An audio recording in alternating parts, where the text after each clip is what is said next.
Iya. Kowe neh nyapo? Ceritani. Apa cerita apa? Tak jarine wong biyen ki anu lho, Cah. Lek randuwe anak ki kon mancing momong anake wong dhisik. Ya kudu ngono ben nglakon duwe anak. Nenek koyo aku. Lah awakmu nyapa? Nek ora ndek bojo, mosok kon mancing ngomong bojone wong dhisik. Iyalah. Wong mancing iwak nek ora enek umpane kok iso oleh iwak. Lah aku mau piye mbok openi?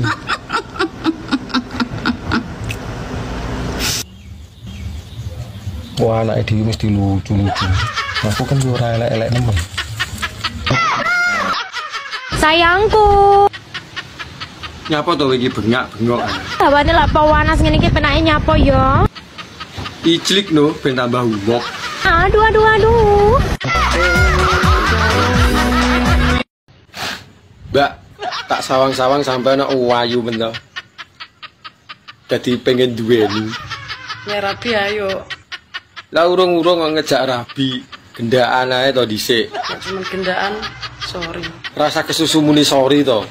Engko roh rasane tuman. Prei.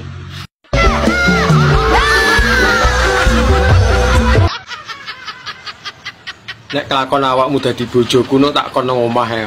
Ora oleh ning ndi-ndi. Ngono ya tenan. Ya tenan to. Aku no ya malah sing moh. Dadi penakne kok emoh iki piye to? Masa aku mek gumok kon masak ra mau sentuh blas. Yo panggah disentuh no. Ora trimo disentuh, yo tak glebak nih barang. Mbak, awake sampean kok tambah kuru to. Apa ning desa nyewa bojone wong angel ya?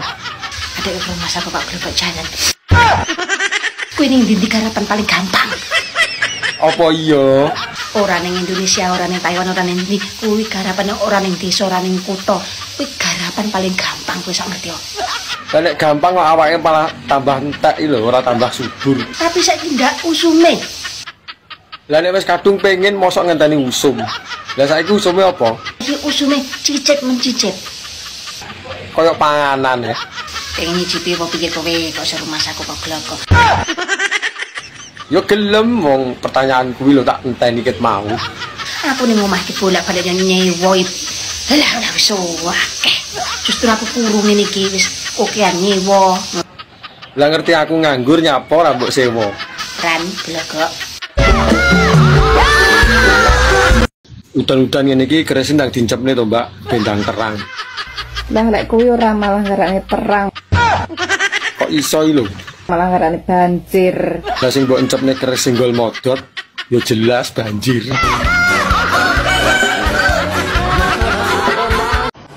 Mencintai bojone wong ki sidone piye? Sido lanjut apa sido kukut? Sido kukut kuwi mencintai tok tapi ra iso duweni. Ora yo ngenes. Rondo lho pirang-pirang nyapo mencintai bojone wong. Rondo ya diopeni to, Mas. Ya diopeni diragati barang piye iki? Ora mek dilarang ya lho. Nemu karo kondi iki kaya roh-roh kok.